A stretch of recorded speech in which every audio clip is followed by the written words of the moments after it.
When I was a little kid, people used to ask me if I wanted to be the President of the United States. Looking back, that seems odd, since there have only been 46 of them. No one ever asked me if I wanted to be a mayor or a senator. The Board of Aldermen represents different wards. The St. Louis area consists of 28 wards. The Board of Aldermen are somewhat like the House of Representatives, but for local government. These are elected officials that make local laws, budget decisions, and form committees to look into specific laws. The alderwoman of the 28th Ward is Heather Navarro. I think it's easy to get wrapped up in what's happening in the White House, for example, or in Washington, D.C., and people want to follow that. But it really is what's happening locally that makes, I think, the most difference for people's day-to-day lives. These decisions that we make down at the Board of Aldermen are probably going to have a bigger effect and a bigger impact in a lot of ways for people in St. Louis.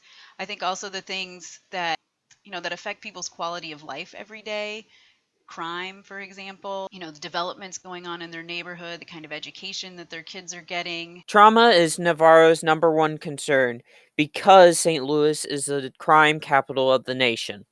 The Board of Aldermen did pass funding for a new program called Cure Violence here in St. Louis, and they started this year in 3 different neighborhoods. Again, there's a challenge because of COVID. So much of the Cure Violence program is dependent on face-to-face interaction. And once you're a victim of gun violence in any way, whether you've witnessed it, whether you've been, the person holding the gun or the person at the other end, I mean, you've experienced trauma.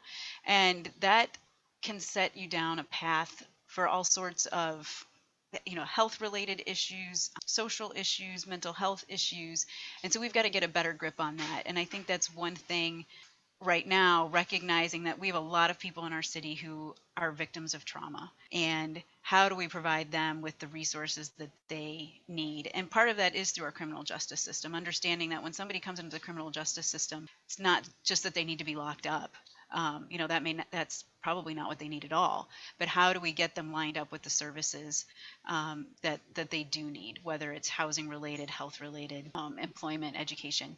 Those are sorts of things that are made at the local level, sometimes at the state level too. And I think it's important to know who your elected representatives are, all the way down to your local elected representatives, and have relationships with them. Understand where they're coming from. And if you disagree with them, I think it's important to reach out and let them know what your opinion is and ask them about theirs, and open up and have a dialogue.